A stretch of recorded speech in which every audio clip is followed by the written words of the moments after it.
In the previous video, I discussed 5 of my 10 never-evers that every practice should avoid.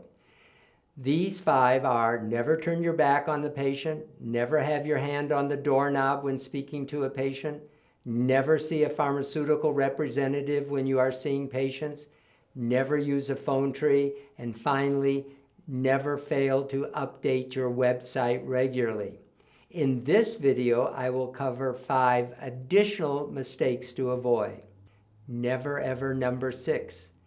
Never correct an employee in front of patients. Here we should recall the axiom, praise publicly, criticize privately.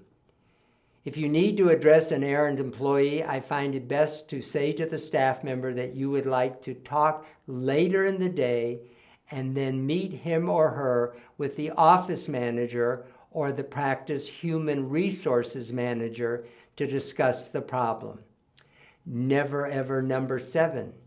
Never fail to return phone calls to patients quickly. In my opinion, this means within 24 hours.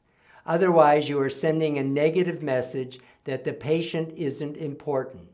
For example, if you promise the patient a report or result of a lab test or of an imaging procedure and you don't have the result, it is important to call the patient and tell them so that the patient doesn't feel neglected.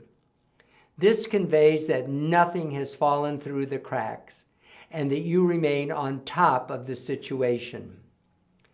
Never ever number 8.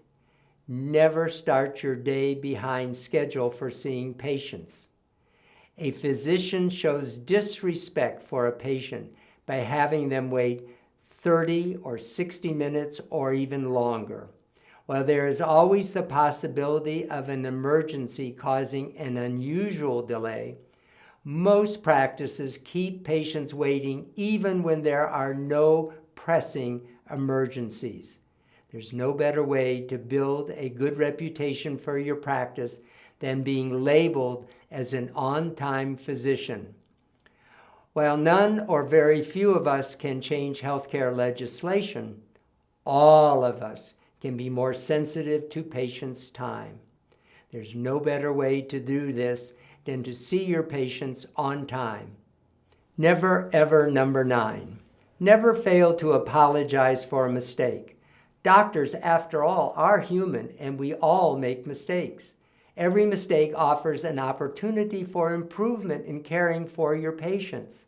An apology demonstrates that a caring doctor can show empathy when a patient most needs it in the aftermath of an undesired or unanticipated result.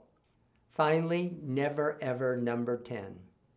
Never answer your cell phone in the exam room with a patient.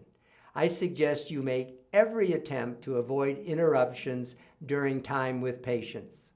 My policy is to allow calls only from the operating room, the emergency room, or the intensive care unit when I am seeing patients. In those rare instances, patients seem to understand the urgency and allow me to take the call. Bottom line, ideally, we would like to provide every patient with a favorable experience. We all know this is not always possible, but by following the 10 never-evers I presented in these 2 video segments, I can assure you a positive experience for nearly every patient who passes through the portals of your practice. In the end, they will provide you with a stellar patient satisfaction score.